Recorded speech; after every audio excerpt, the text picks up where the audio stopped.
ایک دن قطبالدین ایبک شکار کھیلنے جنگل گیا۔ وہ شکار کی تلاش میں ہاتھوں میں تیر کمان لیے پھر رہا تھا کہ اسے درختوں کے پیچھے کچھ سرسراہٹ محسوس ہوئی۔ ایبک نے فوراً تیر چلایا اور جب شکار کے نزدیک گئے تو دیکھا ایک نوجوان تیر سے گھائل زمین پر گرا پڑا تڑپ رہا تھا۔ کچھ ہی پل میں اس گھائل نوجوان کی موت ہو جاتی ہے۔ قطبالدین گھبراہٹ اور شرمندگی سے جھک کر اس کا چہرہ دیکھتا ہے، پریشان ہوا پچھتاتا ہے۔ قطبالدین واپس آ کر پتہ کرواتا ہے تو اسے وہاں کے کچھ لوگوں سے معلوم ہوا وہ پاس کے ہی ایک گاؤں میں رہنے والی بوڑھی عورت کا اکلوتا سہارا تھا اور جنگل سے لکڑیاں چن کر بیچتا ہے، اور جو ملتا اسی سے اپنا اور اپنی ماں کا پیٹ بھرتا تھا۔ ایبک اس کی ماں کے پاس آیا۔ بوڑھی عورت گھبراہٹ اور حیرانگی سے بادشاہ کو اپنے ہاں دیکھتی ہے۔ بادشاہ سر تھوڑا جھکا کر بولا، میں شرمندہ ہوں بہت، میرے تیر نے غلطی سے آپ کے بیٹے کو ہلا کر ڈالا۔ اس کی ماں روتے روتے چلاتی ہے، ہائے میرا بچہ۔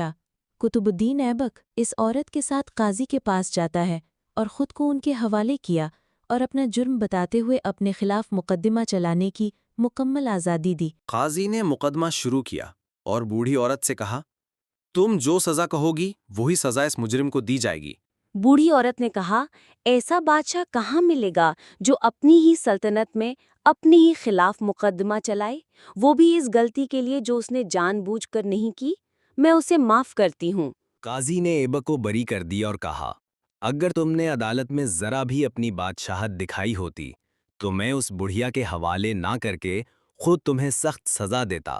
قطبالدین نے اپنے خنجر نکال کر قاضی کو دکھاتے ہوئے کہا، اگر تم نے مجھ سے مجرم کی طرح رویہ نہ اپنایا ہوتا اور میری بادشاہت کا خیال کیا ہوتا تو میں تمہیں اسی خنجر سے موت کے گھاٹ اتار دیتا۔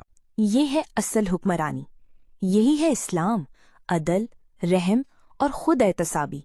اسلام کی تعلیمات، اسلام سلامتی والا دین ہے۔